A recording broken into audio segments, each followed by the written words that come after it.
So I did a video a little bit ago about men and having feelings. And I said that there's a misconception that men don't have feelings. But I also think there's a misconception that we can't hurt men's feelings. Yeah, that we can't bruise a man's feelings, that we can't hurt a man with our words. There's something that says that sticks and stones may break my bones, but words may never hurt me.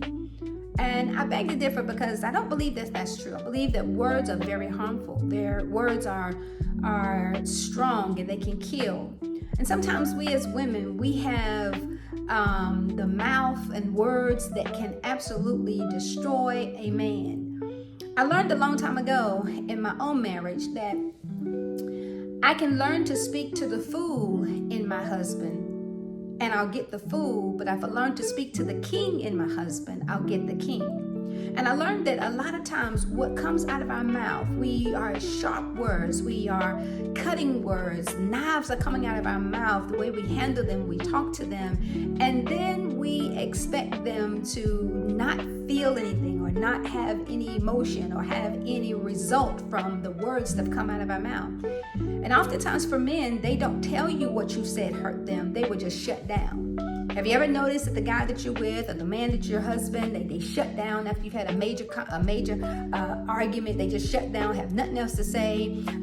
They quiet, they move around, they don't say anything. You say, what's wrong with you? They say nothing. They may hang out a little bit later in the evenings, may not come straight home from work. They have a lot of different behaviors that have changed.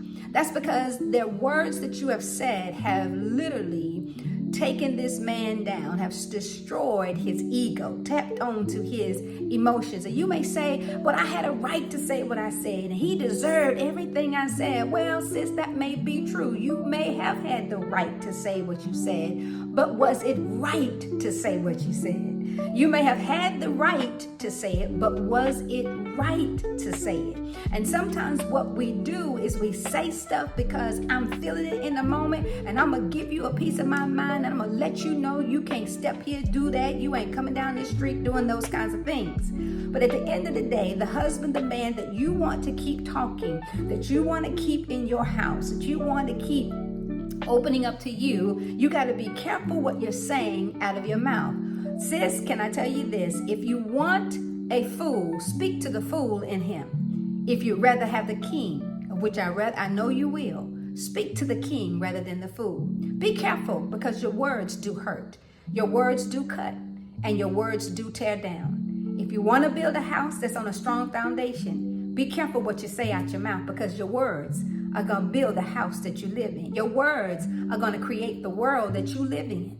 And sometimes we don't like the world we lived in. So we got to track back and see what words have I spoken out of my mouth that have created this world that I'm living in that I don't like.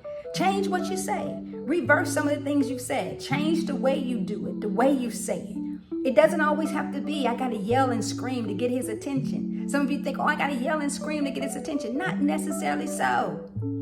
Sometimes a soft answer turns away wrath.